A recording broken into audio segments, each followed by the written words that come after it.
दर्यापूर शहरातून शिवरकडे जाणाऱ्या मुख्य रस्त्यावरील नालीचे बांधकाम सार्वजनिक बांधकाम विभागाकडून करण्यात आलेले होते व त्या नालीच्या बांधकामावर शासनाने लाखो रुपये निधी खर्च केलेला आहे। परंतु संबंधित ठेकेदाराने निकृष्ट दर्जाचे बांधकाम केल्याने 2च महिन्यात संबंधित नालीवरील डेपट्यावर मोठ्या प्रमाणात खड्डा पडलेला आहे। त्यामुळे वाहन चालकांना मोठ्या अडचणीचा सामना करावा लागत आहे। भविष्यात या खड्ड्यामुळे मोठी दुर्घटना होऊ शकते। 2 महिन्यातच अशा प्रकारे निकृष्ट बांधकाम केल्याने आता नागरिक आक्रमक झालेले आहेत। संबंधित ठेकेदारावर तात्काळ कारवाई करण्यात यावी, अन्यथा सार्वजनिक बांधकाम विभागाच्या विरोधात तीव्र स्वरूपाचे आंदोलन करण्यात येईल असा इशारा सुद्धा आता नागरिकांच्या वतीने देण्यात आलेला आहे। त्यामुळे सार्वजनिक बांधकाम विभाग या निकृष्ट दर्जाचे बांधकाम करणाऱ्या ठेकेदारावर कारवाई करणार का ही पाहणे योग्य ठरणार आहे।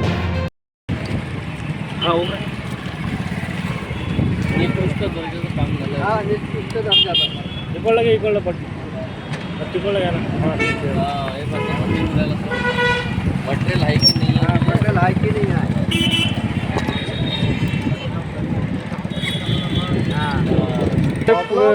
2 महिने झाले, हे 2 महिन्याचं रफ्ता फुटलेला आहे। ह्या अजून निकृष्ट दर्जाचं हे वापरलेलं आहे सिमेंट, त्याच्यात भ्रष्टाचार केलेला आहे।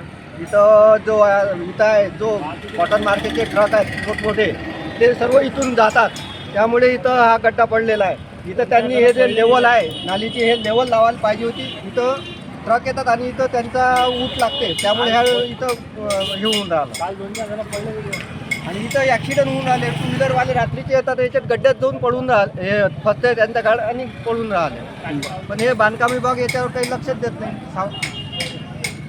अशाच वेगवान घडामोडी पाहण्यासाठी आताच आमच्या जनविकास न्यूज चॅनलला सबस्क्राईब करा आणि राहा रोज अपडेट।